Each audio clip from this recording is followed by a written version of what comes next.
কোথায় অন্ধকার।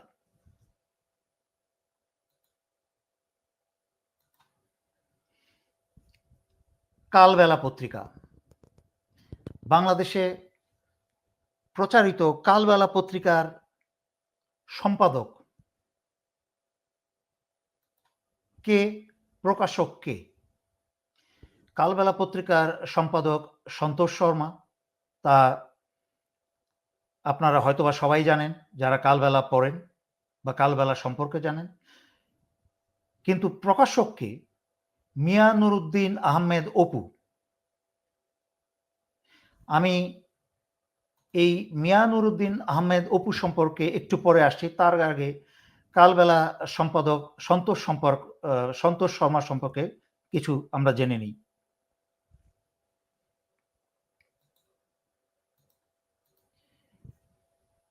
এই সেই সন্তোষ শর্মা, কালবেলার সম্পাদক, যিনি সরাসরি ভারতের জঙ্গি গোয়েন্দা সংস্থা রয়ের সদস্য এবং তার একমাত্র কাজেই হচ্ছে কালবেলায় বাংলাদেশের সংখ্যালঘু সংক্রান্ত সকল মিথ্যা প্রচারণা করা, যা আমার কথা নয়, আন্তর্জাতিক সংস্থার প্রতিবেদনে বলা হয়েছে যে কালবেলা হচ্ছে বাংলাদেশের সবচেয়ে বড় অপপ্রচারকারী, মিথ্যা সংবাদ প্রচারকারী পত্রিকা। এবং সেটা আপনারা এখানে দেখতে পাচ্ছেন, মোদির সাথে গদগদ হয়ে সে যেই তার ছবি, এবং তার পরবর্তীতে সেই সংস্থাটির পুরোটা আমি পড়ে শোনাবো না, শুধু একটা লাইন পড়ে শোনাচ্ছি। পুরোটাই তাকে বলা হয়েছে যে কালবেলার সম্পাদক সন্তোষ শর্মা হচ্ছে রয়ের সদস্য। The editor of the newspaper, Mr. Santosh Sharma, was the main mastermind behind the fake news to spread religious hatred in the country. মানে এই সন্তোষ শর্মা হচ্ছে বাংলাদেশের হিন্দু সম্প্রদায়ের উপরে মিথ্যা আক্রমণের এবং তাদের উপর নির্যাতনের যে মিথ্যা অপপ্রচার করেছে, তার মাস্টারমাইন্ড হচ্ছে এই সন্তোষ শর্মা, এবং সে একজন রয়ের সদস্য। এবং আমি আমার আগের বেশ কয়েকটা লাইভে রয়ের ঢাকার প্রধান যে, তার সম্পর্কে আমি বলেছি।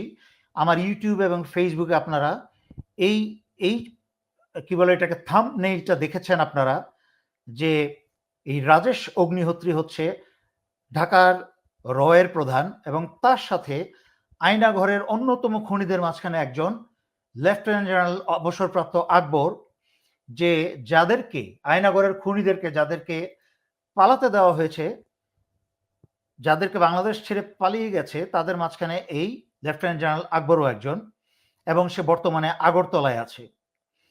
এই লেফটেন্যান্ট জেনারেল আকবর আগরতলা থেকে ঘন ঘন কলকাতায় আসা যাওয়া করে, এবং কলকাতায় সে দেখা করে আওয়ামী নেতাদের সাথে। প্রতিনিয়ত সেখানে বসে শেখ সেলিম, শেখ হালাল এবং সেই প্রাক্তন কি বলে স্বৈরাচারের স্বরাষ্ট্রমন্ত্রী আসাদুজ্জামান কামাল, এদের সাথে বাংলাদেশে কি করে একটা জঙ্গি কর্মকাণ্ড শুরু করা যায় সেটা নিয়ে প্রতিনিয়ত তারা মিটিং করে চলেছে, এবং বাংলাদেশের আওয়ামী মাঠ পর্যায়ের কর্মীদের সাথে এবং নেতাদের সাথে তারা সেটার প্রস্তুতি নিয়ে চলেছে। এবং তার সকল সমন্বয়ের কাজ ঢাকায় বসে করছে হচ্ছে এই সন্তোষ শর্মা, কালবেলার এডিটর, এবং ঢাকার যেই জঙ্গি রয় প্রধান রাজেশ অগ্নিহোত্রী। আমি এতবার বলার পরেও আমার মাথায় আসে না কেন প্রফেসর মোহাম্মদ ইউনূসের উপদেষ্টারা বা আইন প্রয়োগকারী সংস্থা কোনো প্রকার ব্যবস্থা নিচ্ছে না, কেন পররাষ্ট্র মন্ত্রণালয় এই রাজেশ অগ্নিহোত্রীকে বাংলাদেশ থেকে বের করে দিচ্ছে না। এই রাজেশ অগ্নিহোত্রীকে 2000, আপনারা নিজেরাই দেখুন, এই রাজেশ অগ্নিহোত্রীকে 2016 সালে তাদেরকে পাকিস্তান থেকে বের করে দেওয়া হয়। সে পাকিস্তানে একই গোয়েন্দাগিরি কার্যে ব্যস্ত ছিল, কিন্তু তাদেরকে পরবর্তীতে পাকিস্তান তাদেরকে বহিষ্কৃত করে দেয়। তার মানে কি পাকিস্তান থেকে এবং পরবর্তীতে কানাডা সরকারও